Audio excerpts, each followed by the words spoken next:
Hello বন্ধুরা, welcome to my another recipe. আজকের রেসিপিটা একটু অন্যরকম হতে চলেছে, তাই মিস না করে পুরোটা দেখবেন। কাল রাতে কিছুটা ভাত বেঁচে গেছিলো, তাই ভাবলাম এটা নিয়ে আজকে একটা নতুন রেসিপি ট্রাই করা যাক। চলুন স্টার্ট করি।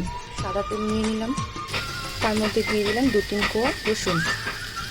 হালকা লাল লাল যে হয়ে আসবে তার মধ্যে দিয়ে দিলাম কিছুটা গাজর। হালকা ভাজা ভাজা হয়ে এলে এর মধ্যে দিয়ে দেবো কিছুটা পেঁয়াজ কুচি।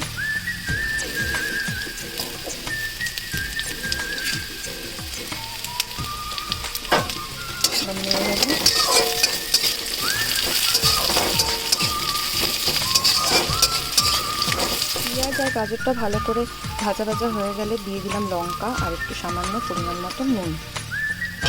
যে যেমন ঝাল খাবেন সেরকম পরিমাণ অনুযায়ী আপনারা লঙ্কাটা দেবেন। ভালো করে মিশিয়ে নিলাম। এর একটু জায়গা ফাঁকা করে নিলাম, তাতে একটা ডিম একটু ফ্রাই করে নেবেন মধ্যে। ডিমটা ভালো করে ফ্রাই হয়ে গেছে, মিশিয়ে নিলাম এর সাথে।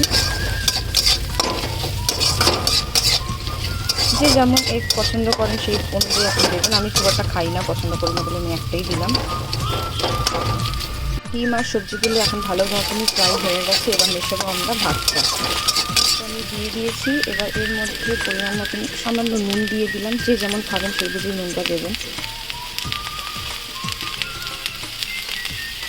আর দিয়ে দিলাম একটু ব্ল্যাক পেপার।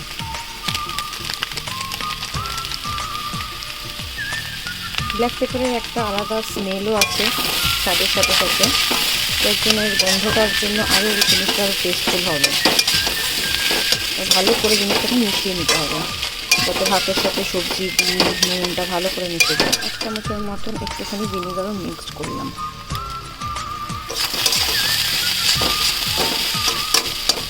ফ্লেমটা একটু এবার হাই করে দেবেন, কারণ ভাত তো অলরেডি কুক রয়েছে আর সবজিগুলো সব সেদ্ধ হয়ে গেছে। একটু ফ্লেমটা বাড়িয়েই এটা করবেন লাস্টের দিকটা।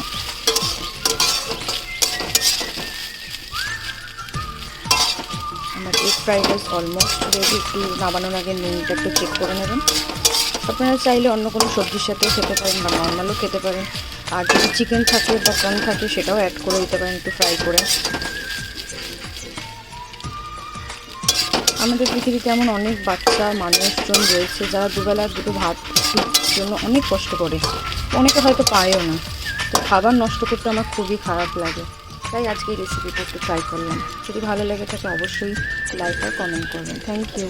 দাদাকে করে দেওয়ার পর দাদার রিভিউ ছিল খুব ভালো হয়েছে। তাই বাড়িতে যদি এরকম বাসি ভাত থেকে থাকে তা নষ্ট না করে কিছু একটা করে খেয়ে ফেলার চেষ্টা করবেন। ভালো লাগলে লাইক কমেন্ট করবেন। দেখা হবে নেক্সট ব্লগে।